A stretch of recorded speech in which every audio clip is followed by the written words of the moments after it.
Alors, chez Zeekr, on a eu des trucs à Shanghai également. Le 7X notamment. 480 WLTP, enfin CLTC, du coup. 480 kW en charge rapide. Il partage sa plateforme avec le Smart 5. 4,79 m de long, quand même. Habitacle à 2,90 m d'empattement, 539 litres le coffre. Un peu moins que la Smart 5, c'est même beaucoup moins, c'est presque 100 litres de moins. Comme sur le modèle Y, un coffre à l'avant complète l'espace de chargement, 66 litres pour la version propulsion, 42 pour les 4 roues motrices. Batterie 75 kWh LFP, 421 chevaux. La version intermédiaire utilise le même moteur mais passe à une batterie NMC de 100 kWh. La recharge 480 kW en puissance de recharge. Alors les Chinois, autant ils étaient largués en recharge il y a 3-4 ans encore, autant là, ils ont fait des énormes progrès quand même, il faut quand même le reconnaître. C'est devenu leur point fort maintenant, c'était leur point faible il y a quelques années. Par contre il est assez cher, hein, 63 000 euros, 10 000 de plus qu'un modèle Y en autonomie. Bon, eh ben, je suis pas sûr que ça marchera des masses en Europe à un prix pareil. Après le design n'est pas si mal je trouve, ça va. Et le pire c'est qu'il paraît pas si gros que ça sur les photos. On se rend pas bien compte, hein. Bientôt commercialisé donc en Europe. Affaire à suivre. Par contre, il y avait une berline aussi, hein, enfin un break berline, Zeekr 007 GT. Et là, c'est plus aérodynamique déjà.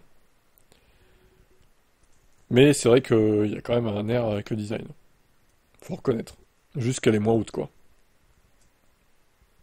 On en avait déjà parlé hein, sur la chaîne. Avec à l'avant, t'as des espèces d'écrans LED qui peuvent afficher des trucs selon son choix.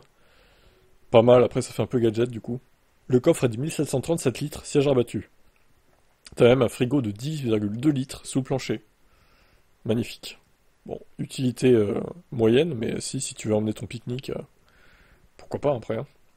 Alors par contre, elle affiche les gens et tout sur l'écran central. Ça c'est pas mal, les piétons. T'as la pression des pneus en temps réel à droite aussi. Ça doit pouvoir se régler, hein, de toute façon, les différents écrans, j'imagine, comme toutes les voitures, hein. 23 haut-parleurs! Mais à quoi ça sert d'avoir autant de haut-parleurs? C'est pas une boîte de nuit non plus. Ce nombre de personnes qu'il y avait au salon de Shanghai quand même. Côté batterie, il y a deux options, 75 kWh 650 CLTC ou 100 kWh 825 CLTC. Le 10 à 80% en 10 minutes 30. C'est incroyable.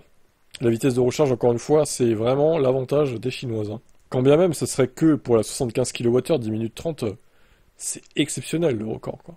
Franchement, ça suffit amplement 10 minutes, quoi. 10 à 80%, tu fais ta pause, tu bouffes un sandwich vite fait, tu vas sur le téléphone et tu repars direct, en fait. C'est ce qu'il faut, c'est ce qu'il faut.